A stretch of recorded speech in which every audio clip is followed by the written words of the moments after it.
ആധാറിന്റെ മുഖമിനി മലയാളിയുടെ ഡിസൈൻ. 875 പേരെ പിന്നിലാക്കി തൃശൂർക്കാരൻ.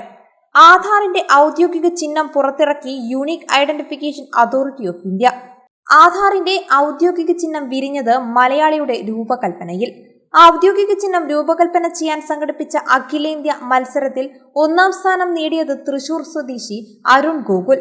ആധാർ സേവനങ്ങളെക്കുറിച്ച് പൊതുജനങ്ങളെ ബോധവൽക്കരിക്കുക എന്ന ലക്ഷ്യത്തോടെയാണ് അരുൺ ഡിസൈൻ ചെയ്ത ആനക്കുട്ടിയെ unique identification authority of India തെരഞ്ഞെടുത്തത്. തിരുവനന്തപുരത്ത് നടന്ന ചടങ്ങിൽ ചെയർമാൻ ഔദ്യോഗിക ചിഹ്നം അനാവരണം ചെയ്തു.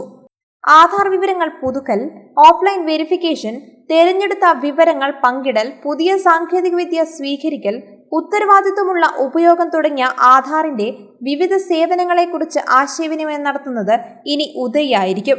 മത്സരത്തിൽ 875 എൻട്രികളാണ് ലഭിച്ചത്. പൂനെ സ്വദേശി ഇന്ദ്രസ് ദാവൈവാല 2ാം സ്ഥാനവും UP സ്വദേശി കൃഷ്ണ ശർമ്മ 3ാം സ്ഥാനവും നേടി. ഔദ്യോഗിക ചിഹ്നത്തിന് പേര് നൽകാനുള്ള മത്സരത്തിൽ ഭോപ്പാലിൽ നിന്നുള്ള റിയ ജെയിനായിരുന്നു 1ാം സ്ഥാനം.